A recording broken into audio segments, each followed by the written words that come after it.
So hello, good evening everybody. My name is Shubham Jagdish and welcome back to the channel.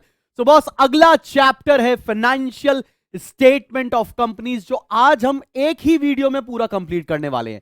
मैंने आपको fundamentals करा दिया, goodwill करा दिया, admission, retirement, death, dissolution, shares, debentures, redemption of debentures, ये सारे chapter के one shot video में आपको ऑलरेडी दे चुका हूं. अगर तुमने नहीं देखा है तो तुम पता नहीं किस बात का वेट कर रहे हो. देखना शुरू कर दो. सबसे बड़ी बात तो ये है, आई बटन पर क्लिक कर सकते हो और जितने भी चैप्टर्स मैंने कंप्लीट कराए हैं ना, उसके नोट्स आपको फ्री ऑफ कॉस्ट दिए हैं.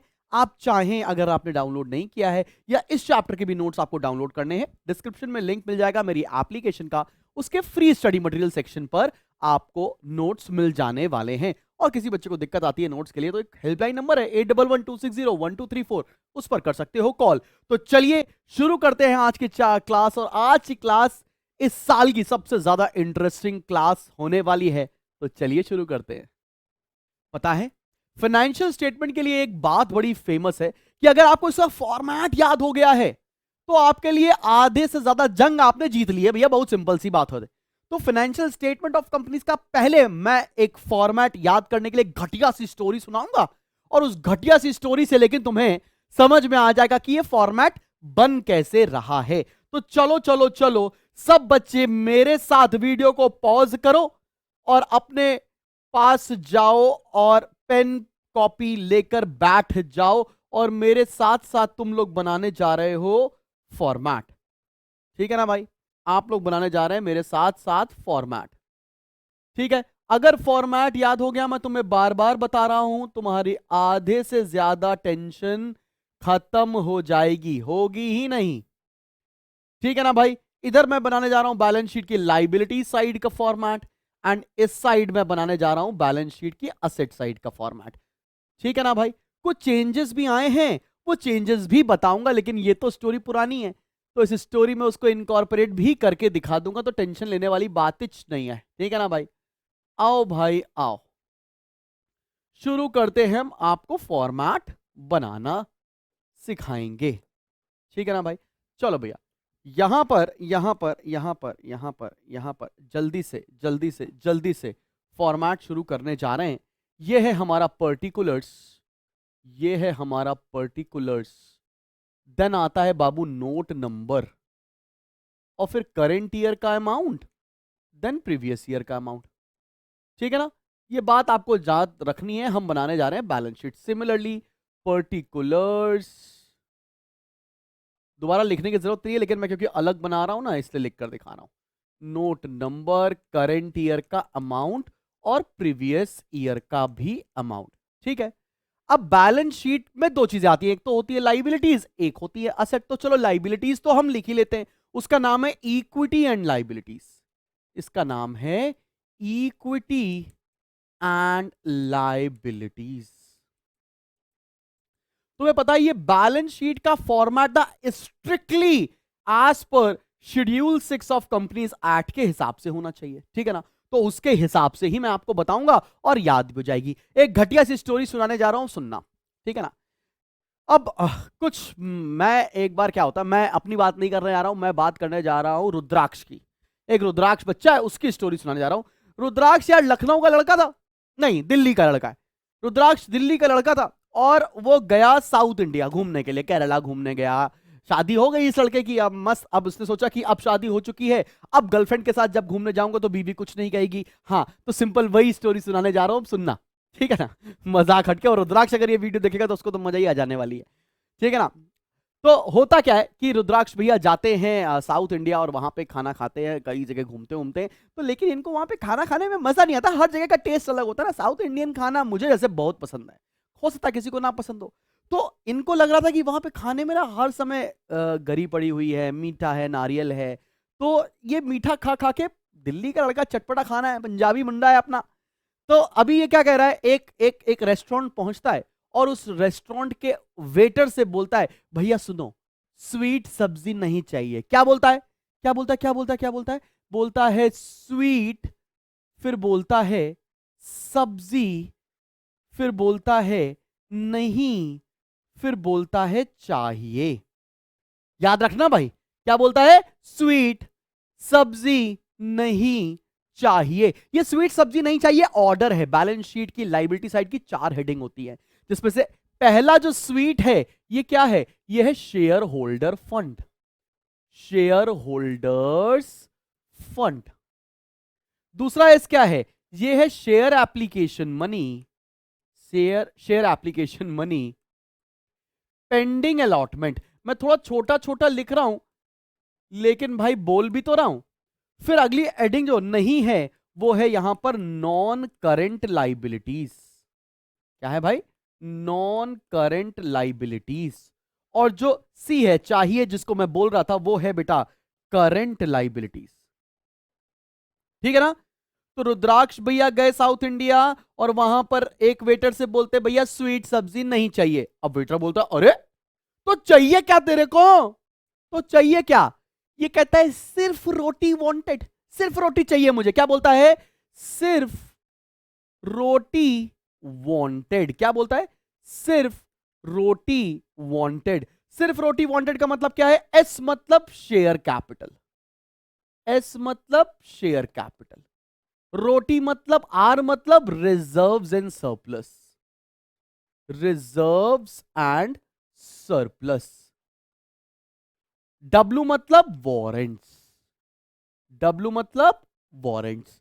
ठीक है, ठीक है, ठीक है, ठीक है, ठीक है। मैंने फिर से स्टोरी रिवाइज करते, फिर से स्टोरी रिवाइज करते। रुद्राक्ष भैया जाते हैं और रुद्राक्ष भैया बोलते हैं स्वीट सब्जी नहीं चाहिए। तो वेटर पूछता है क्या चाहिए? ये बोलते हैं सिर्फ रोटी वांटेड।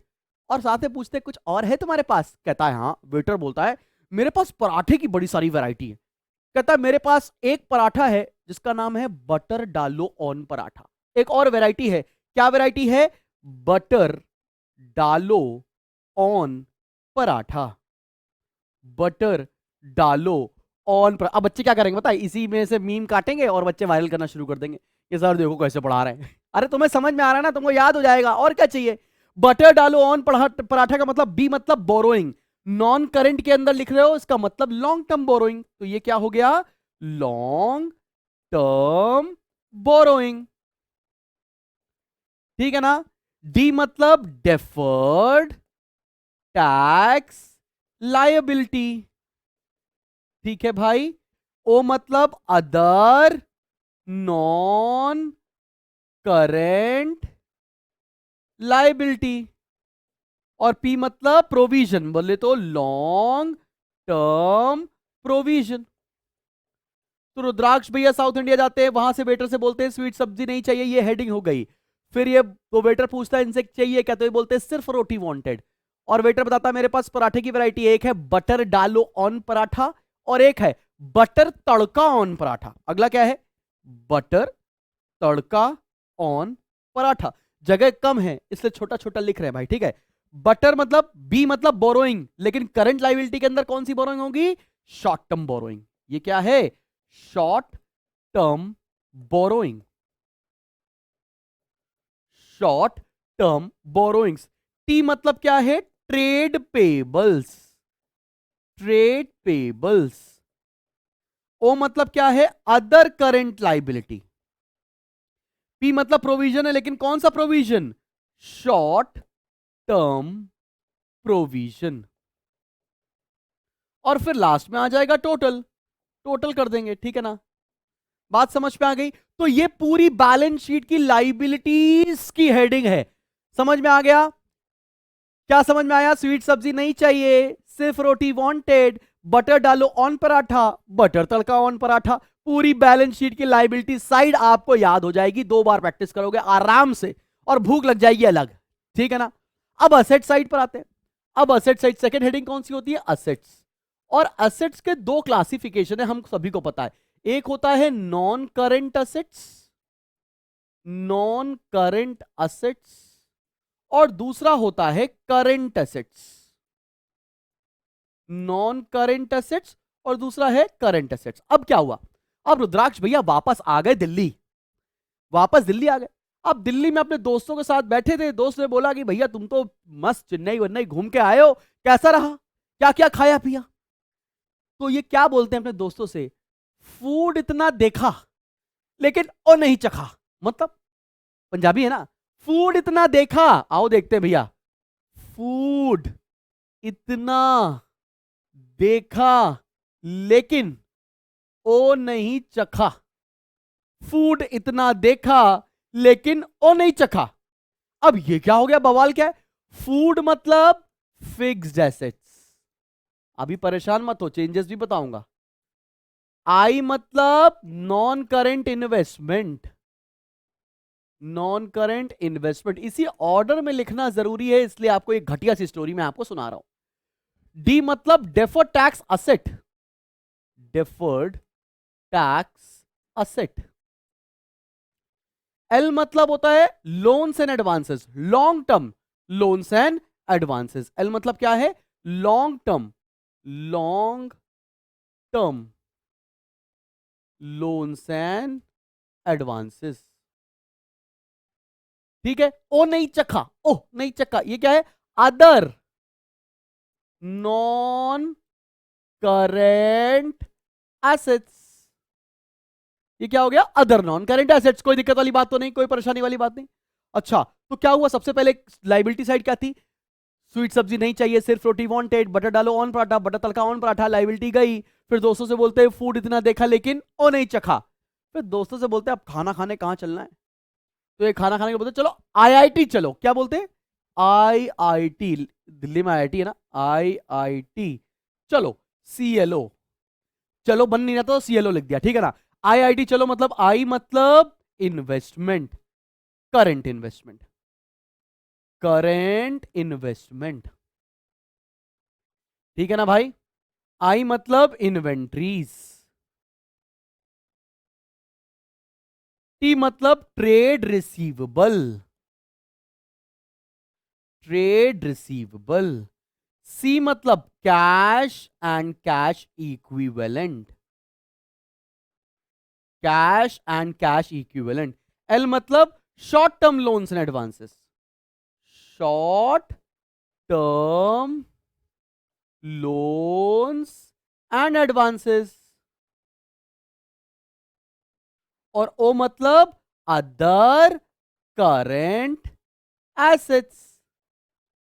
सब बच्चों को बैलेंस शीट का टोटल, अब ये फॉर्मेट क्या है, अगर एक दो बार प्रैक्टिस कर लोगे तो याद हो जाएगा, कोई दिक्कत परेशानी मुसीबत वाली बात तो नहीं है। तो तुमको स्टोरी तुम्हें समझ में आई? क्या स्टोरी है? स्टोरी सिंपल सी है, स्वीट सब्जी नहीं चाहिए, सिर्फ रोटी वांटेड, बटर डालो on paratha, butter tadka on paratha. Liabilities food इतना देखा लेकिन वो नहीं चखा, आईआईटी चलो। असेट कोई दिक्कत वाली बात तो नहीं। अब कुछ चेंजेस आए हमारे वहां ना, लेटेस्ट अभी कुछ चेंजेस आए। क्या क्या चेंजेस आए मैं आपको बताने जा रहा हूं और आपको समझ में बहुत अच्छे तरीके से आएगा। जैसे कि ये जो वारंट्स है ये हमारे सिलेबस में नहीं है, तो तुमने लिख दिया तो भी ठीक, नहीं लिखा तो भी ठीक, चल जाएगा। अब तुमको कभी भी क्वेश्चन डेफर्ड टैक्स लायबिलिटी के ऊपर नहीं पूछा जाएगा। लिख दिया तो भी ठीक, नहीं लिखा तो भी नहीं, तो भी दिक्कत नहीं है। उसके बाद सिमिलरली यहां पर डेफर्ड टैक्स असेट के ऊपर भी क्वेश्चंस नहीं पूछे जाते हैं।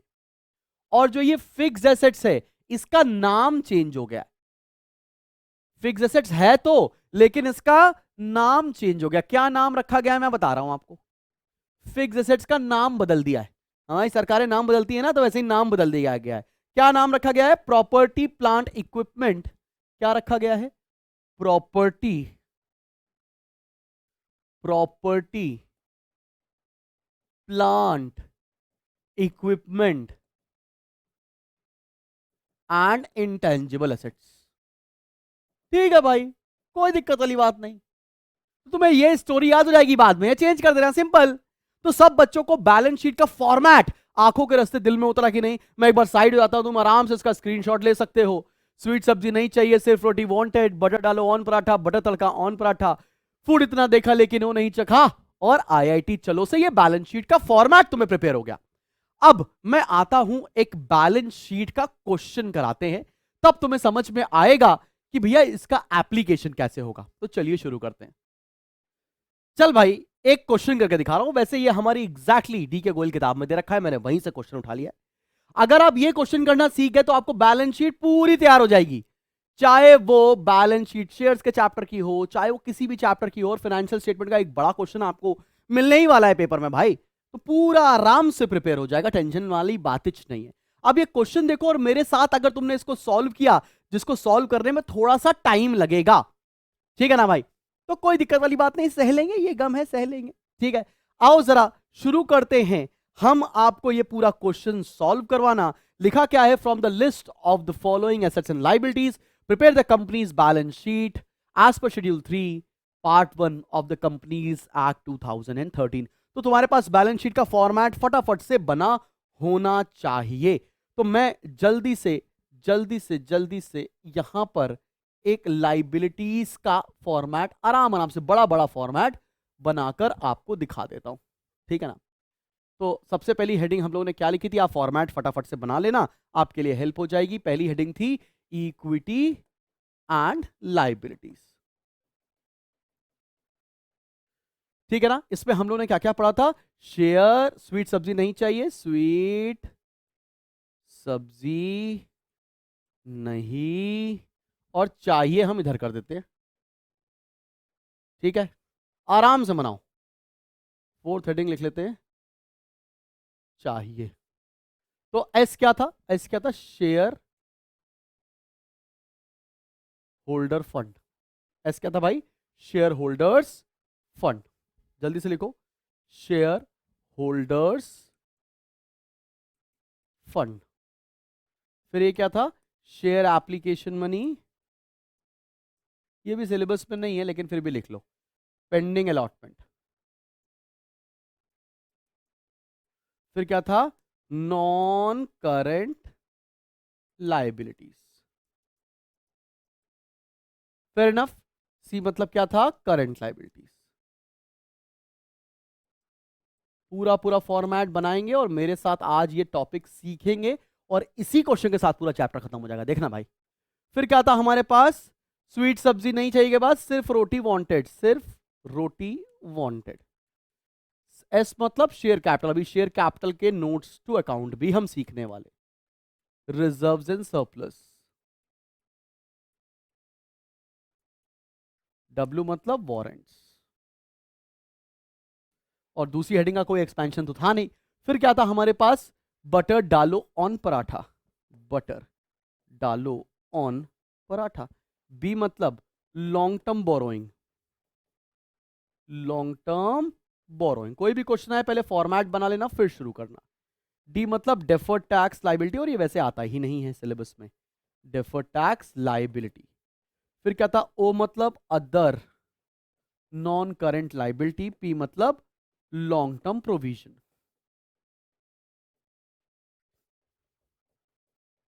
ठीक है।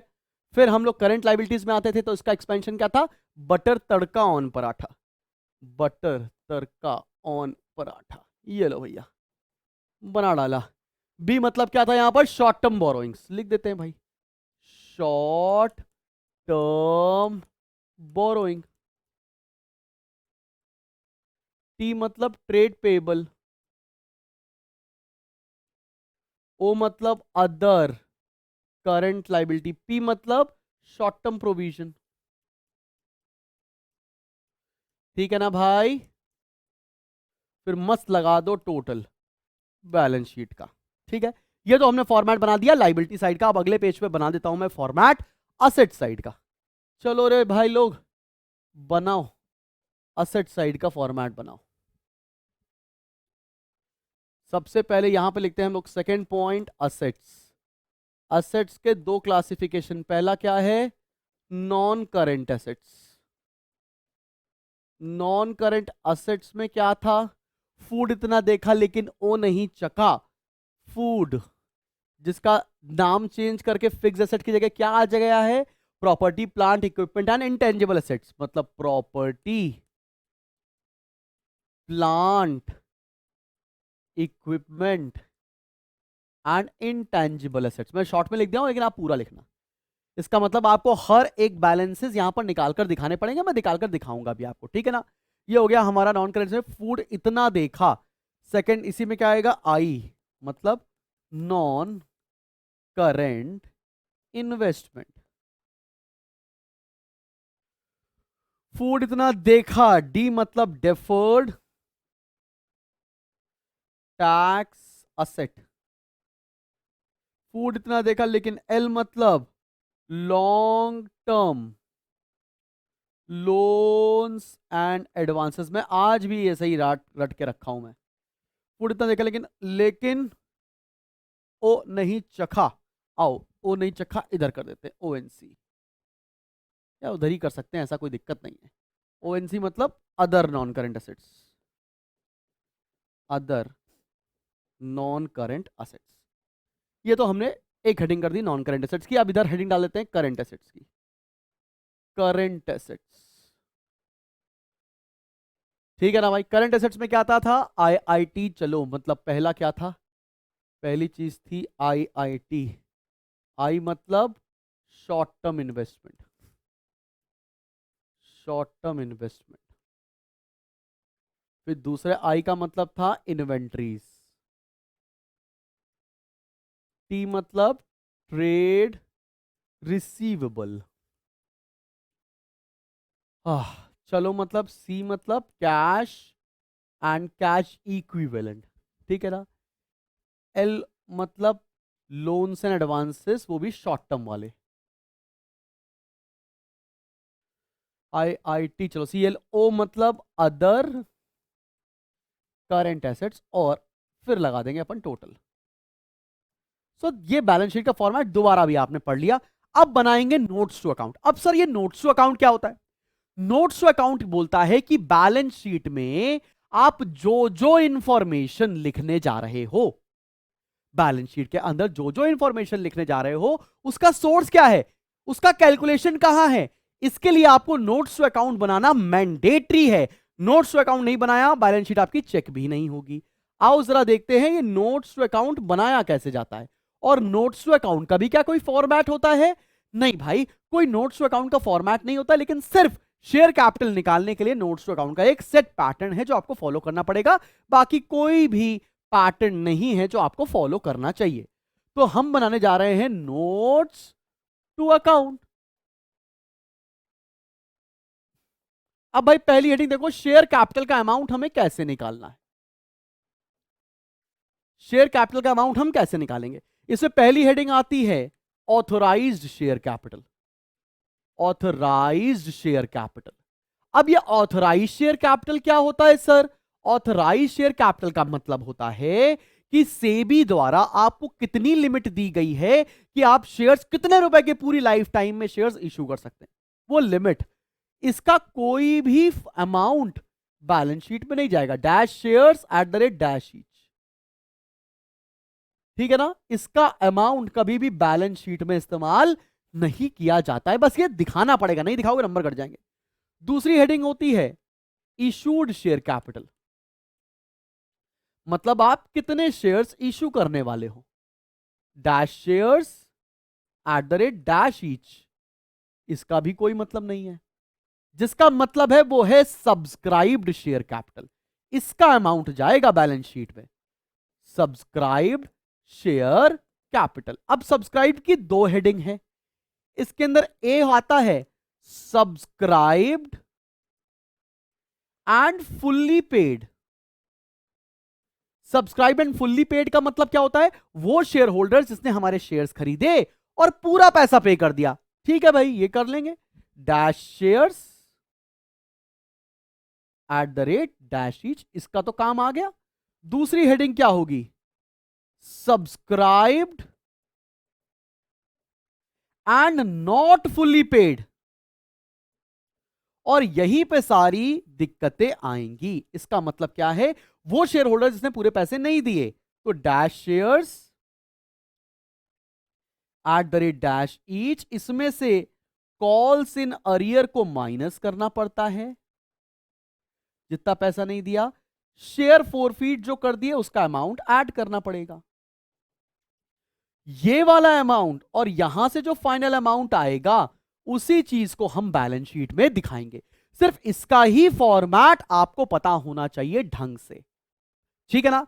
तो आप इसको ढंग से पढ़ेंगे तभी आपको चीज आएगी। अभी हम क्वेश्चन करके दिखाएंगे, है बड़ी सिंपल चीज, तो दिक्कत वाली बात ही नहीं है। दूसरी हेडिंग क्या होती है? दूसरी हेडिंग होती है रिजर्व्स एंड सरप्लस। बस इसके बाद जो जो क्वेश्चन जैसा जैसा आता जाएगा वैसे वैसे निपटाते आना।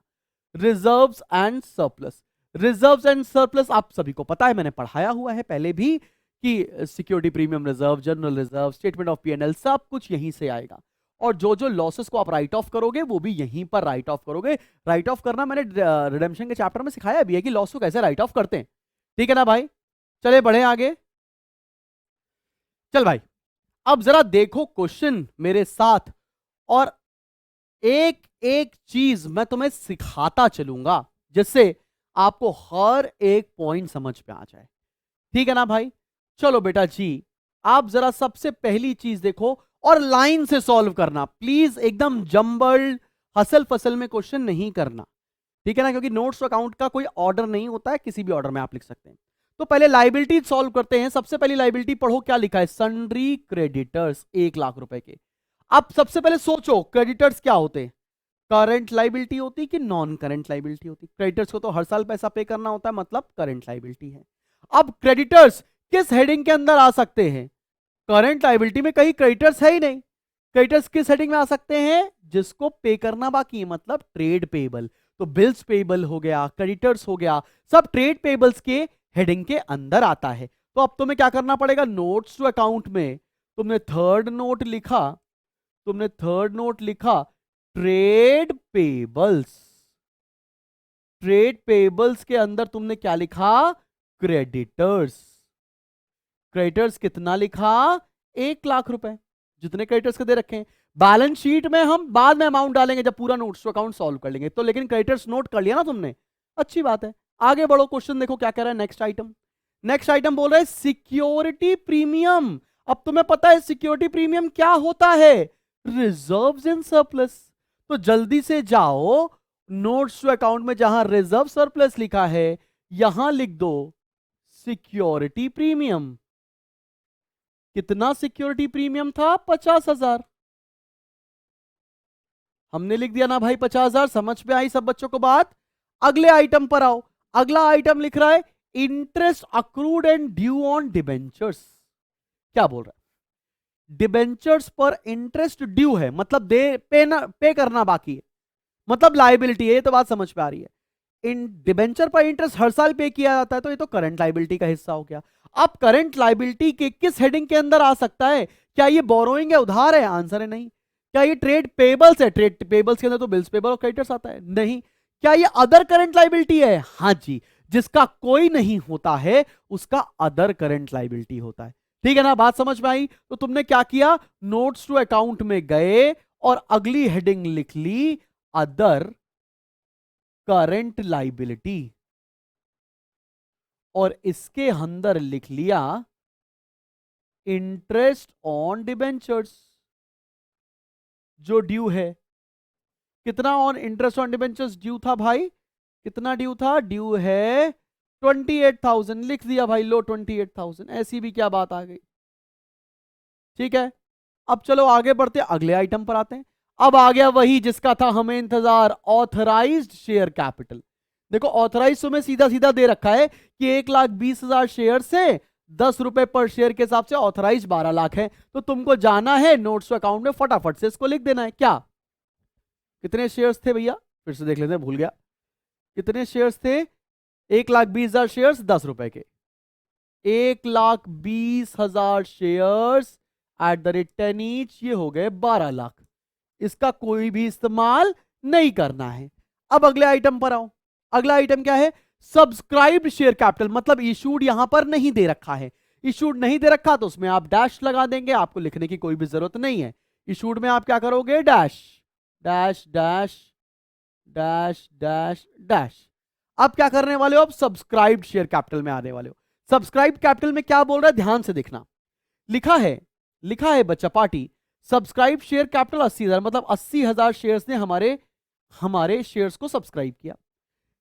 10 रुपए का शेयर था, 8 लाख रुपए, लेकिन कॉल्स इन अरियर कर दी 5,000 शेयर्स ने, मतलब 5,000 शेयर्स ने पूरा पैसा नहीं दिया। तो मैं यहां से बाइफरकेशन क्या कर सकता हूं, मेरे सब्सक्राइब थे 80,000, 5,000 ने पूरा पैसा नहीं दिया, लेकिन 75,000 ने तो पूरा पैसा दे दिया ना। जिसने पूरा पैसा दे दिया वो किस हेडिंग में जाएगा, subscribed and fully paid up. Subscribed and fully paid up, कितने शेयर्स, 75,000 शेयर्स, 10 रुपए के हिसाब से 7.5 लाख रुपए तो हमको मिल गए फुल्ली पेड अप से। फिर 5,000 शेयर्स ने 10 रुपए के हिसाब से देना कितना चाहिए था? 50,000। कॉल्स इन अरियर कितनी कर दी है? आओ जरा ध्यान से देखो, इसने हमें क्या पैसा नहीं दिया? 15,000 रुपए की कॉल्स इन अरियर होगी। 5,000 शेयर्स पर 3 रुपए नहीं मिले। ठीक है भाई, 15,000 रुपए कॉल्स इन अरियर है तो कॉल्स इन अरियर माइनस कर देते हैं। शेयर फॉर फीचर कुछ भी नहीं दे रखा, तो यहां से कितना आ जाएगा? 50,000 माइनस 15, 35,000। टोटल ये कितना आ गया? 7,85,000। सब बच्चों को 785 हमने कैसे लिखा है ये समझ में आ रही है बात? हम पोस्ट कब करेंगे? जब पूरा क्वेश्चन सॉल्व कर लेंगे, एक साथ बैलेंस शीट में पोस्टिंग करके दिखाएंगे आपको। लेकिन आइटम कैसे यूज हुआ है ये तो मैं समझ में आ गया। अब अगले आइटम पर आओ। अगला आइटम लिखा है statement of P and L. Statement of P and L किसमें आता है? रिजर्व्स एंड सरप्लस का हिस्सा होता है। 75,000 दे रखा है, तो यहां लिख दिया statement of P and L. ठीक है ना भाई? कितना? 75,000। चलो भैया चलो आगे बढ़ा जाए। फिर क्या दे रखा है? 6% डिबेंचर्स। अब डिबेंचर्स तो हमारी बोरोइंग होती है। डिबेंचर एक तरह का लोन होता है और लॉन्ग टर्म के लिए होता है। तो ये किस हेडिंग के अंदर जाएगा? बोरोइंग है, लॉन्ग टर्म है, तो जाएगा लॉन्ग टर्म बोरोइंग्स के अंदर। इसका मतलब नोट्स टू अकाउंट में तुम्हें अगला कॉलम बनाना पड़ेगा किस चीज का? Long term borrowings. पांचवा, लॉन्ग टर्म बोरोइंग। और इसके अंदर क्या लिखेंगे? 6% डिबेंचर्स। कितने रुपए के डिबेंचर हैं मेरे भाई? डिबेंचर दे रखे हैं अपने को 6 लाख रुपए के। लो भाई लिख दिया 6 लाख रुपए के। समझ पे आ रही है बात? चले बेटा आगे बढ़े, अगला पॉइंट देखते हैं। फिर देखो दे रखा है अपने को बिल्स पेबल। अभी हमको पता है बिल्स पेबल किसके अंदर आता है? ट्रेड पेबल के अंदर। लिख लेते हैं 76,000 फटाफट से। नोट्स टू अकाउंट में बिल्स पेबल लिख ले यहां पर। बिल्स पेबल कितना दे रखा था भाई? 76,000। तो यहां से ये 76, ठीक है ना? तो ये हो गया 1,76,000। आओ भाई देखते हैं क्वेश्चन की बैलेंस शीट की लाइबिलिटी साइड तो हम लोगों ने पूरी कर दी। अब असेट साइड पर क्या हो रहा है आइए देखा जाए। चले शुरू करें बच्चा बाड़ी, दिखाएं आपको।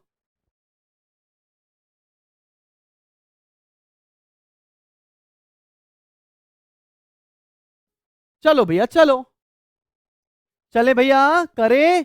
आओ देखा जाए। सबसे पहला आइटम क्या दे रखा है? Cash at bank, cash in hand. ये क्या होता है? Current assets. इसकी हेडिंग भी हमें पता है, कैश एंड कैश इक्विवेलेंट। तो अगली हेडिंग जाएगी 6th heading, cash and cash equivalent. Cash and cash equivalent.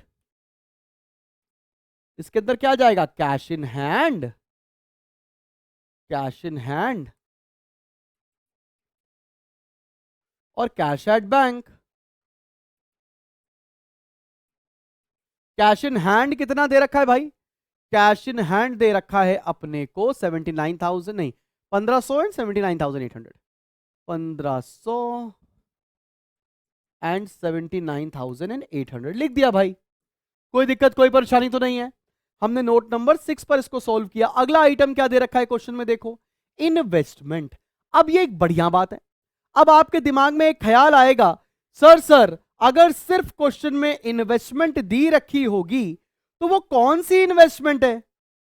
मैं आपको बताना चाहता हूं, अगर करंट इन्वेस्टमेंट होगी तो करंट इन्वेस्टमेंट हमेशा क्वेश्चन में मेंशन होती है करंट इन्वेस्टमेंट के नाम से या मार्केटेबल सिक्योरिटीज के नाम से। तो ये नॉन करंट इन्वेस्टमेंट है। कौन सी इन्वेस्टमेंट है ये? Non current investment. अब नॉन करंट इन्वेस्टमेंट को आप चाहो तो बैलेंस शीट में जाकर नोट्स टू अकाउंट बनाओ, या आप नहीं भी बनाओगे तो भी चल जाएगा। काय को? बिकॉज नॉन करंट इन्वेस्टमेंट की एक ही आइटम है, इसमें एक ही नॉन करंट इन्वेस्टमेंट आएगा। कितना नॉन करंट इन्वेस्टमेंट हमको क्वेश्चन में दे रखा है? This is given as 95,000। तो हमने ये फिगर यहां पर 95,000 लिख दिया। तुम चाहते तो तुम इसका भी नोट्स टू अकाउंट बना सकते हो, लेकिन जरूरत नहीं है because non current investment directly दे रखा है। ठीक है ना भाई?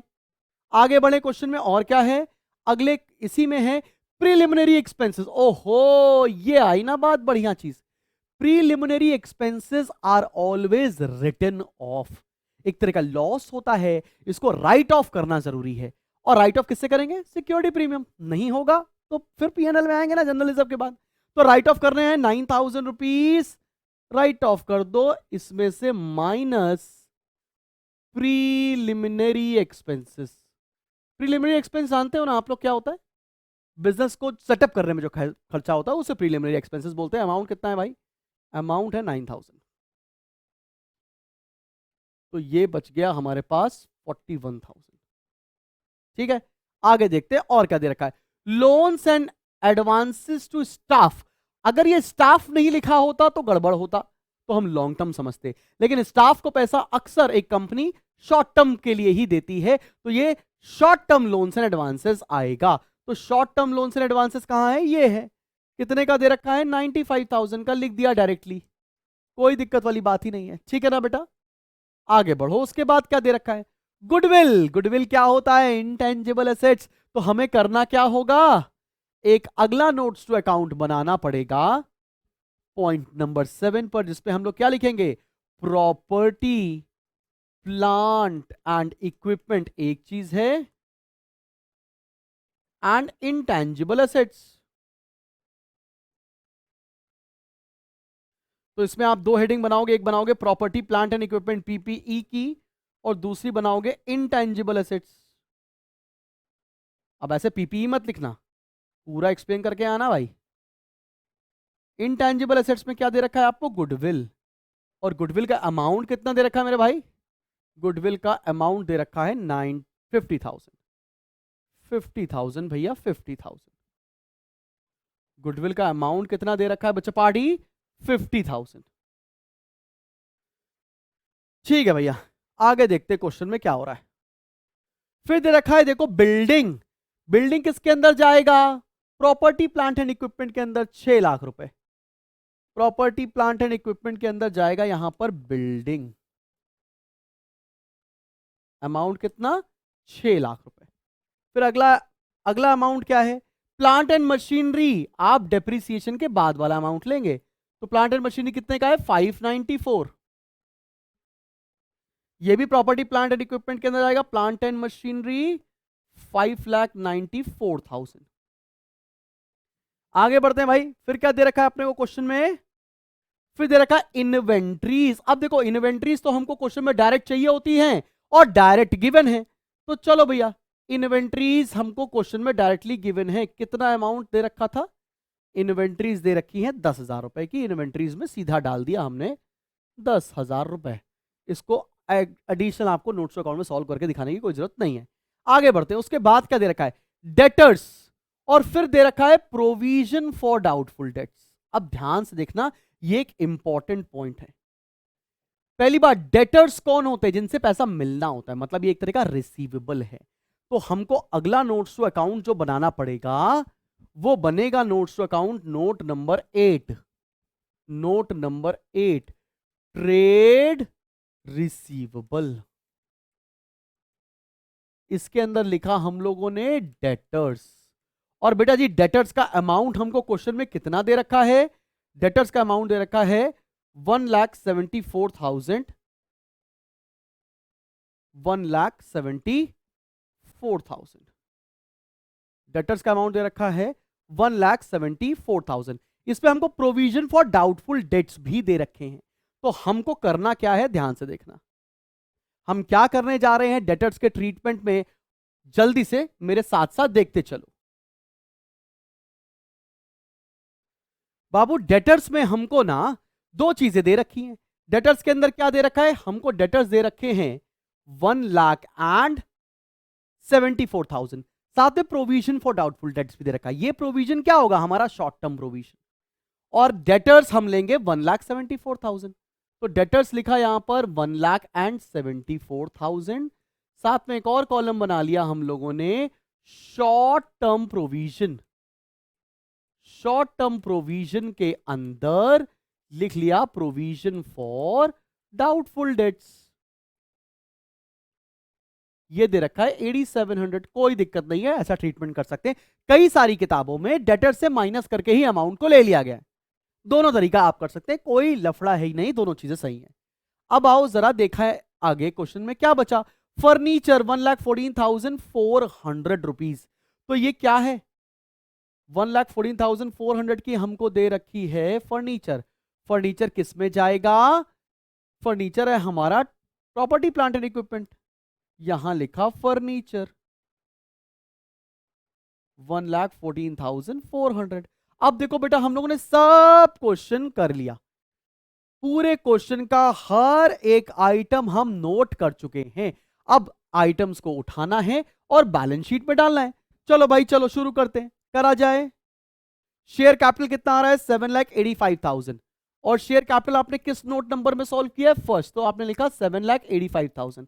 यहां पर प्रीवियस ईयर का कोई अमाउंट नहीं है तो लिखने की कोई जरूरत नहीं है। रिजर्व सरप्लस आपने सॉल्व किया है सेकेंड हेडिंग के अंदर। रिजर्व सरप्लस आएगा कितना? चलो भैया 41 और 75, 6 7 4 11, 1,16,000। तो रिजर्व एंड सरप्लस आ गया 1,16,000। तो यहां लिखा 1,16,000। वारंट्स होता नहीं है, कोई दिक्कत वाली बात नहीं। शेयर एप्लीकेशन बनी, पेंडिंग अलॉटमेंट होता नहीं है, कोई दिक्कत वाली बात नहीं। नॉन करंट लाइबिलिटीज में आओ, अगली हेडिंग देखते हैं। अगला आइटम क्या था जिसको हम लोग क्लोज कर रहे हैं? ये कर लिया, ये कर लिया। फिर आओ ट्रेड पेबल्स। ट्रेड पेबल्स कितना है? 1,76,000। और ये हेडिंग नंबर 3 पर सॉल्व किया है। ट्रेड पेबल्स थर्ड पर 1,76,000। दिख रहा है ना कैसे सॉल्व कर रहे हैं? अगला आइटम आओ, अदर करंट लाइबिलिटीज कितना है? 28,000 final. Other current liabilities fourth पर सॉल्व किया है और दिस इज 28,000। आगे बढ़ो, अगला आइटम कौन सा है? लॉन्ग टर्म बोरोइंग्स फाइनली कितने की है? 6 लाख रुपए की। 5 नंबर पर सॉल्व किया है। लॉन्ग टर्म बोरोइंग किसके अंदर आएगा? ये 5 नंबर पर सॉल्व किया है और ये है 6 लाख रुपए का। समझ में आ रहा है कैसे कर रहे हैं? कोई दिक्कत तो नहीं? नोट्स से हम लोग कैसे अमाउंट लिख रहे हैं? कैश एंड कैश इक्विवेलेंट कितना आ रहा है भाई बताओ? 0,0,8,5,13 हासिल लगा 1 790 81,300 81,300 81,300। और ये सॉल्व किया है हम लोगों ने 6 नंबर पर। Cash and cash equivalent 81,300। चल भाई आगे देखते हैं। अगला आइटम कौन सा? प्रॉपर्टी प्लांट एंड इक्विपमेंट, जिसमें प्रॉपर्टी प्लांट एंड इक्विपमेंट में ये कितना आ रहा है? कैलकुलेट कर ले भाई। चलो चलो चलो करा जाए, चलो करा जाए। 6 lakh plus 5,94,000 plus 1,14,400, this is 13,08,400। तो ये हम कैसे लिखेंगे बैलेंस शीट में? प्रॉपर्टी प्लांट इक्विपमेंट की पहले हेडिंग डालेंगे, प्रॉपर्टी प्लांट एंड इक्विपमेंट। ये आ रहा है 13,08,400। नोट नंबर 7 में सॉल्व किया है। और इसके साथ इंटेंजिबल एसेट्स कितना आ रहा है? इंटेंजिबल एसेट्स भी 7 पे सॉल्व किया, जिसमें गुडविल था 50,000 रुपए। सबको समझ में आ रही है बात? क्लियर? कोई लोड तो नहीं है? आगे बढ़ते हैं। उसके बाद हम लोग क्या कर रहे थे? सारे नोट्स सॉल्व कर रहे थे। ये हो गया भाई, ये भी कर लिया हम लोगों ने। 8वें पे आया debtors 1,74,000 trade receivables. Trade receivables हम लोगों ने सॉल्व किया है 8 नंबर पर 1,74,000। ये भी हो गया। उसके बाद 9 नंबर पे है शॉर्ट टर्म प्रोविजंस और ये है 8,700। सारा अमाउंट लिख डाला है। अब लगाएंगे बैलेंस शीट की टोटल और देखते हैं बराबर आ भी रहा है कि नहीं। कुछ ऐसा तो नहीं जो लफड़ा हो गया हम लोगों से क्वेश्चन में?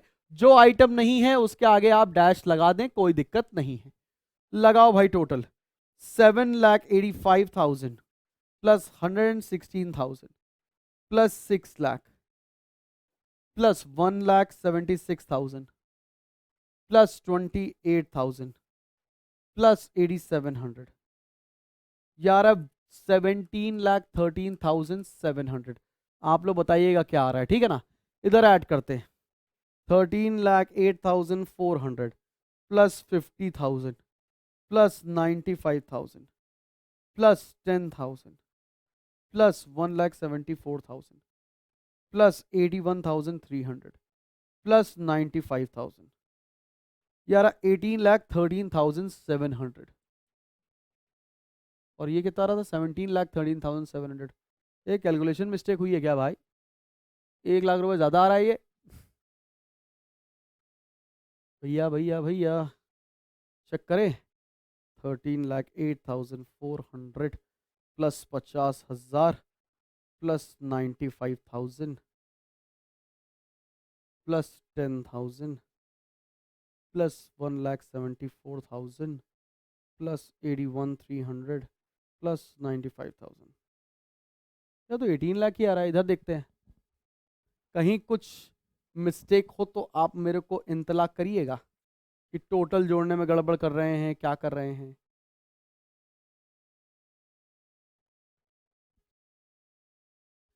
भैया लोग, इस क्वेश्चन में एक एरर है। वो एरर ये है भाई कि ये जो फर्नीचर का अमाउंट दे रखा है ना, ये 1,14,000 नहीं है, ये 14,400 है। प्लीज करेक्ट कर लीजिएगा अपनी टेक्स्ट बुक्स के अंदर भी। तो भाई ये जो फर्नीचर लिखा है ना हम लोगों ने, वो 1 लाख नहीं होगा, वो होगा 14,400। और इसको टोटल लगाएंगे तो ये आएगा 12,08,400। कितना आएगा भाई? 12,08,400। ठीक है। फिर आप जब टोटल लगाएंगे बैलेंस शीट में, तब ये आ जाएगी 17,13,700। तो वो एक एरर है आपके क्वेश्चन में, जो आप सही कर सकते हैं। फर्नीचर का अमाउंट गलत है, पिछले कई सालों से डीके गोयल की किताब में ये अमाउंट गड़बड़ आता ही जा रहा है। तो अब आई होप तुमको ये क्वेश्चन कैसे किया है हमने, ये समझ में आया होगा पूरी तरह से। कोई दिक्कत परेशानी, बस मुसीबत वाली बात तो नहीं है। अब भाई मैं तुमको एक बात बताना चाहता हूं कि ये पीडीएफ तुम्हारे लिए बहुत इंपॉर्टेंट है। और ये पीडीएफ क्या कह रहा है, आओ मेरे साथ देखो ये क्या बोलता है। और ये इस एग्जाम के पॉइंट ऑफ व्यू से बहुत इंपॉर्टेंट है, जरा ये भी देख लेते हैं। लिखा क्या है? Under section 52 of the companies act 2013 security premium can be utilise for the following purpose. Security premium का अमाउंट हम किस किस पर्पस के लिए इस्तेमाल कर सकते हैं, हम वो बात करने जा रहे हैं। सबसे पहला है for issuing fully paid bonus shares. Bonus shares को इशू करने के लिए हम यूज कर सकते हैं। राइटिंग ऑफ प्रिलिमिनरी एक्सपेंसेस, अभी इस्तेमाल किया हम लोगों ने ये पॉइंट आपको, ठीक है ना।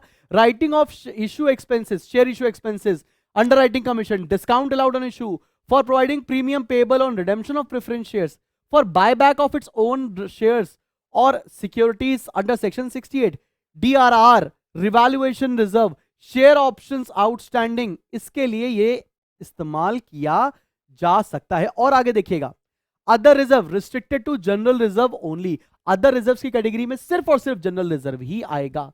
सरप्लस में स्टेटमेंट ऑफ पी&एल ही आएगा। बात समझ में आ रही है? Debit balance of statement of P and L shall be shown as negative figure under the surplus. मतलब अगर आपका पी&एल में लॉस हो गया है तो रिजर्व एंड सरप्लस में उसको नेगेटिव फिगर से आप दिखाएंगे। ये पीडीएफ आप मेरे साथ ले लीजिएगा, बहुत ज्यादा इंपॉर्टेंट है। ये आप डाउनलोड कर सकते हो हमारे एप्लीकेशन से। अब इसी के ऊपर बेस में आपको एक क्वेश्चन करवाने जा रहा हूं, आओ जरा तुम उसको देखो। ये देखो क्वेश्चन क्या कह रहा है, आराम से ध्यान पूर्वक ये क्वेश्चन देखेंगे और समझते हैं कि क्या होगा। बाबू देखो आराम से, मैं साइड हट जाता हूं, आराम आराम से एकदम आंखें खोल कर ये क्वेश्चन देखो भाई क्या हो रहा है। इस क्वेश्चन में बोल क्या रहा है? इस क्वेश्चन में बोल रखा है Galaxy limited has the following balances on 1 अप्रैल। अब हमको बैलेंस शीट में दिखाना है कि हम कैसे दिखाएंगे। तो आप सभी को पता है बैलेंस शीट का फॉर्मेट कैसा होता है। इसकी हेडिंग आती है इक्विटी एंड लायबिलिटी, साथ में पहला होता है शेयर होल्डर फंड, इसके अंदर होता है शेयर कैपिटल, शेयर कैपिटल,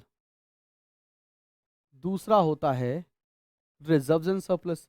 तो रिजर्व एंड सरप्लस की हेडिंग के अंदर आएगा ना ये general reserve statement of P&L. अब देखो इसके लिए नोट्स टू अकाउंट बना लो, नोट्स टू अकाउंट।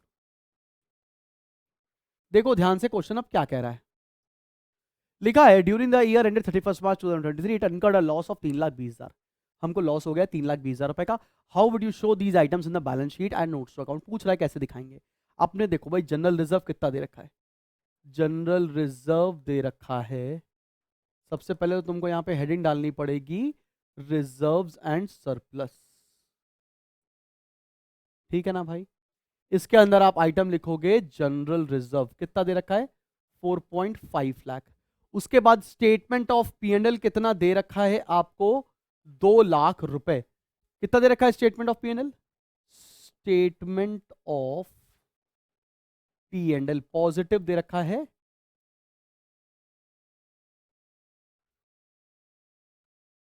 2 लाख रुपए। अब लॉस कितने का हो गया? लॉस हो गया 3,20,000 रुपए का, माइनस कर दो लॉस, 3,20,000। यहां से फाइनल कितना बचेगा? ये बनेगा नेगेटिव में, 1,20,000 नेगेटिव, और यहां से बच रहा है 4,50,000 पॉजिटिव। तो फाइनल बैलेंस कितना बचेगा? 4 में से गया 3, 3,30,000। कितना बचेगा? 330। तो बैलेंस शीट में रिजर्व सरप्लस में कितना दिखाओगे? 3,30,000। क्या ये बात तुम्हें समझ में आई सब बच्चों को? 3,30,000 कहां से आया? आई होप ये क्लियर हो रहा होगा। तो लॉस भी हो रहा है तो उसको आप नेगेटिव करके दिखा सकते हैं। 3,20,000 है भाई, 3,20,000। सबको समझ में आया? तो अब यहां जाकर ये चैप्टर आपका खत्म होता है। ये चैप्टर बहुत बड़ा नहीं है, इसमें बहुत ज्यादा प्रैक्टिस करने की जरूरत नहीं है। एक क्वेश्चन जो मैंने कराया है उसको आप बार बार 2 से 3 बार प्रैक्टिस कर लें, और कुछ ऐसे छोटे क्वेश्चंस प्रैक्टिस कर लेंगे तो आपका चैप्टर ये आराम से खत्म हो जाएगा। सो मिलते हैं हम इसके बाद हम लोग एक बहुत अच्छे शानदार वीडियो के साथ। Till then keep smiling and keep learning. This is me Shubham Jagdish signing of.